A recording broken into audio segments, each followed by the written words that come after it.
You are not shying away from running for office again. I mean, you ran twice for the post of senator. You won, so you served twice from 2007 to 2015. But then you ran for governor in 2015 in your state. Is that right?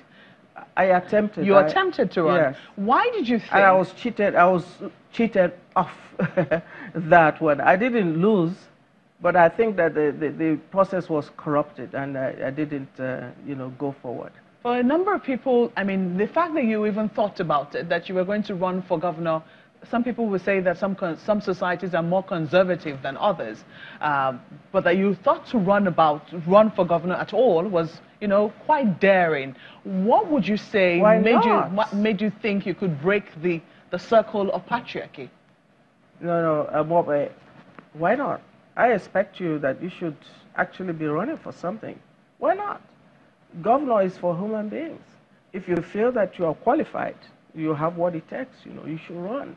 But the thing is that before I went in there, I didn't quite realize, the degree of,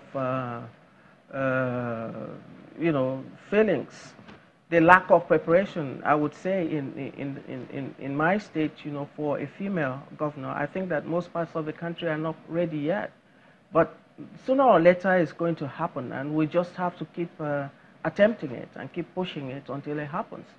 There are women who are qualified. There are many women who are hugely qualified. Those feelings, those attitudes have to give. I find it interesting that you say that, you find out that your state wasn't quite ready for a woman governor, and perhaps that was one of the reasons why you lost out at the primaries. But then, for you to have dared, for you to have attempted in the very first instance, something must have told you that perhaps indeed they could be ready. Did you get that feeling at first? I thought they liked, what they heard from me. When I talked to them, they listened very well. And I know that most people were very pleased, would have liked to try it, would have liked to make history, but there were certain attitudes that held, And I think that the political elite is the greatest problem we have. The ordinary people are eager, are very receptive to the idea, want to try something new. They want someone with ideas, someone that will unleash the state and order the potentials in the state. But the political elite, the old guys, but who will I go to if I needed some money? How do I approach her for money? Who will break the collar?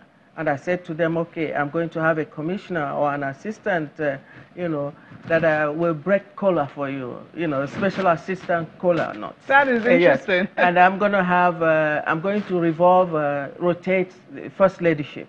So one local government will produce first lady for 6 months, another one will try, and it was so exciting for the women, Those are, But I think that there were some feelings, attitudes that were quite hard, ossified among the political elite. That's where I find it very interesting. I was about to ask you, where did you find the most difficulty? Was it within the political party itself, or was it on the streets? But from what you're saying, it would seem that it was within the party, the political circles. Yes. And there are some reports that you had a face-off, well, maybe not a face-off now, but you had a tough time with the current governor of your state, Imo State. Yeah, but he wasn't in my party. That was way before. As you know, we both started in the same party in ABGA. And I think that I would say that, I helped him a lot, because he didn't know much about politics. But it was just a little thing that happened along the way, and I saw him in a way that I hadn't known. And I felt that I withdrew. I had to. You suffered some indignities, is that right?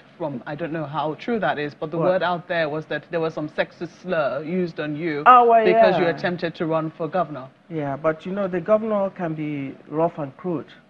He's known for that, when he wants to have his way. But it doesn't matter. It won't stop me. And it shouldn't stop any woman, because when you are trying to do something that hadn't been done before, you have to be ready to encounter some of these things. It's a way of cutting you down to size or discouraging you. But no, be ready for it and keep pushing, because if you are not ready for it, you stay home. Some people will say that we should institutionalize how we deal with this. Some countries have found how to deal with things that could discriminate against women, especially when offensive words, which offends their gender, are used. Yeah. How would you say that Nigeria, what unique way would you say Nigeria should deal with issues like that? Well, you can write it into the law. You have libel, so you could have that, have a punishment, for it, a price you pay when you cast a slur on a woman to discourage her, or when you employed violence or intimidation. And I have to say that there's still a lot of intimidation in political space right now, and there's a lot of voter intimidation. There's a lot of very negative,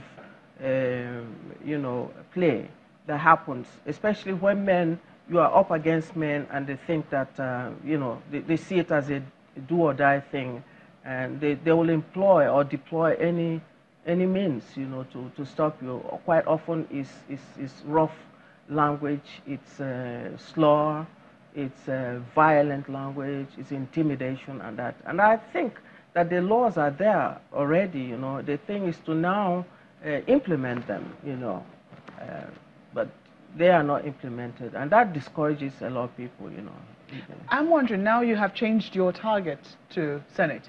Is a terrain you're familiar with? Yes. Is there a reason for this? You're no longer running for governor? No, I'm not going to run for governor. This time, running for governor costs a lot of money. And, we women are not as economically empowered as the men. There's a lot of discrimination in our system, Even in the economic sphere, there's a lot of discrimination. We are not at the sharing table, so we don't get to get those big jobs, that give you that leap forward in terms and give you the preparation you need financially, for those kinds of undertakings. I wonder if women like you who are experienced, who have been in this system, who have seen a number of things happen, you're an entrepreneur, you will be considered an empowered woman, still think that it is difficult to aim for the seat of governor, then the question is, what kind of woman will get that relatively post? less empowered? Well, what kind of woman? Maybe a woman that is married to a hugely empowered man. Those are their, she don't have to knock her head in the wall, to get the money, So the money is still very important. Money there are those who say that it shouldn't really play such a big role if we really have the will. Oh, no. That is the reality on ground, is that this is money politics. And we're, it's getting, the field is getting worse now. What happened in Ekiti. And those are bad precedents, because you're virtually buying votes. You buy votes on the primary level, you buy votes in election. That is destruction, because there will never be a day that the voter will vote his real choice. He will vote for the money, Well, we have to take a break now, sorry to interrupt you. When we return, what issues does Senator Anyanwu think will be the issues for the Southeast in the coming elections in 2019? In a moment, please stay with us.